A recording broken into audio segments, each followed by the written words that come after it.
কলকাতার সঞ্জীবা গার্ডেনের septic tank থেকে উদ্ধার করা মাংস ও হাড় বাংলাদেশের সংসদ সদস্য আনারুল আজিম আনারের বলে ডিএনএ পরীক্ষা নিশ্চিত করেছে পশ্চিমবঙ্গের পুলিশ।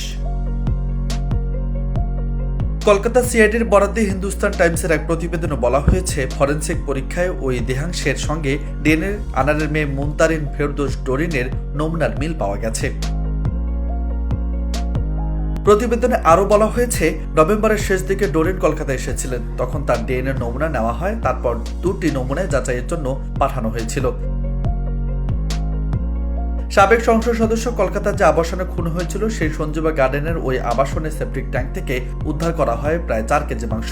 অন্যদিকে দক্ষিণ 24 পরগনা জেলার কৃষ্ণমূর্তি এলাকার ভাঙ্গরের বাগজোলা খাল থেকে উদ্ধার করা হয় মানবদেহের একাধিক হাড়। উদ্ধারকৃত মাংস ও হাড়গোড় পরীক্ষার জন্য পাঠানো হয় সেন্ট্রাল ফরেনসিক সায়েন্স ল্যাবরেটরিতে। যদিও সেই খণ্ডবিখণ্ড মরদেহ এমপি আনারে কিনা তা নিশ্চিত হতে ডিএনএ পরীক্ষা জরুরি ছিল। সেক্ষেত্রে অনেক আগেই আনারের কন্যা মুনতারিন ফেরদৌস ডোরিনের কলকাতা আসার কথা থাকলেও নানা কারণে তা পিছিয়ে যায়। অবশেষে গত নভেম্বর মাসে কলকাতায় এসে সিআইডির কর্মকর্তাদের সঙ্গে দেখা করেন এবং ডিএনএ পরীক্ষার জন্য তার কাছ থেকে নমুনা সংগ্রহ করে তদন্তকারী সংস্থা। গত 12 মে ভারতে আসে সংসদ সদস্য আনারুল আজিম আনার। তিনি ওঠেন পূর্ব পরিচিত গোপাল বিশ্বাসের পশ্চিমবঙ্গের বরাননগরের বাড়িতে।